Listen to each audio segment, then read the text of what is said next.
All 20 Formula One drivers return to action for first time since Abu Dhabi controversy at private pre-season testing event in Barcelona this week, but with no live TV coverage, no fans and new regulations changing the game, nobody knows what to expect. Over 3 months have come and gone with Formula One fans now salivating for their fix of on-track action, in the wake of Max Verstappen's controversial 2021 title triumph over Lewis Hamilton in Abu Dhabi. All off-season points of contention have now been answered. Would Hamilton stay in F1? Would race director Michael Massey be removed? Could the new regulations give us an even better season than 2021? Yes to all three. Let's get back on the road. This week, all 20 drivers return to action, with mystery and intrigue in the air at the behind-closed-doors pre-season event at the Circuit de Barcelona Catalunya, the traditional Formula One testing venue. It is the first of 2 testing events, with the second taking place a week before the season opener in Bahrain next month at the same track in Sarkia, which hosted last year's pre-season testing. All 10 teams will have 3 days, starting on Wednesday, to test their 2022 cars amid the biggest overhaul of regulations in F1 history as the sport aims for more competitive wheel-to-wheel racing and overtaking opportunities. The aerodynamic changes should make cars easier to follow, resulting in tighter racing, while a move to 18-inch rim tires from 13-inch tires mean the car's design is vastly changed. Cost cap measures and wind tunnel development time have also been altered in an NFL-esque style format to bridge the gap between teams, with the worst performing team last year, Haas, given the most wind tunnel time and the best team the least. With 9 out of 10 teams having already launched their spanking new models, Alfa Romeo will use an interim livery in Catalunya before their launch on Sunday. The talk of the town is to expect the unexpected. An anticipation in the sense of the unknown. To Hamilton first, as he returned to the limelight at Mercedes' launch of their new W13 car last Friday at their HQ in Brackley.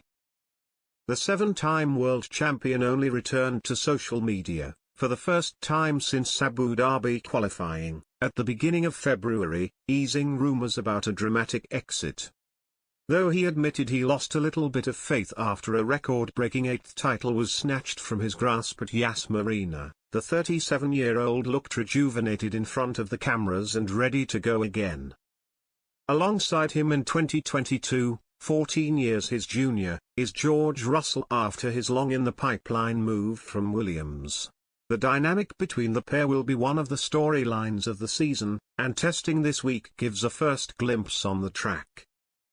As for Red Bull, still gleaming from Verstappen's last lap triumph, it'll be more of the same after a game-changing 2021 campaign in which they matched Mercedes stride for stride. Traditionally, not too much should be read into testing, especially with over 3 weeks until the start of the season, with teams often satisfied with not revealing the true potential of their new motors. However, amid the new rules, drivers and teams will want to squeeze out every chance to test their new cars. For the likes of Ferrari, McLaren and even Alpine, it represents the first opportunity to see if a title tilt is a realistic target this season. Lower down the field, AlphaTauri and Aston Martin will want a consistent spot in the midfield, while Williams, Alfa and Haas hope the revamped cars give their drivers a bigger chance than years gone by to shape their own destiny. So, how much will we actually witness this week? Well, in a move most unlike the all-access appeal F1 has pushed in recent years, not a lot. To the dismay of F1 fans everywhere, the testing won't be televised live. In fact, you won't even be able to see live lap times during the 3 days of testing from 8 AM to 5 AM, GMT. Furthermore, no fans will be present in the stands, not due to COVID-19 restrictions either, unlike testing events at the home of the Spanish Grand Prix in years gone by. Why? This testing event has been classified as a shakedown by Formula One, essentially meaning it's a trial run for all the teams to get to grips with their cars on a circuit used for testing due to its combination of low and high-speed corners. For once, the teams and their drivers want privacy. No wall-to-wall coverage. No commentary. No atmosphere. Instead, a final timing classification will be publicized at the end of the day, as well as a highlights and roundup show. Clips on social media will make up a huge portion of the coverage too. The ever-popular Ted's Notebook show on Sky Sports will also be aired. Kravitz doesn't miss a beat. Quite possibly, the end of the day standings could be completely random. Avid fans would be sensible not to read too much into the placings of their favorite drivers.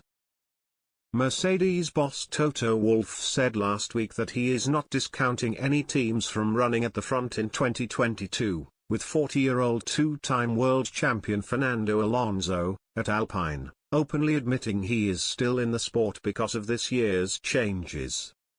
Consequently, the likely conclusion from this private event in Barcelona will be one of total haphazardness. That, however, is exactly what Formula One is striving for this season.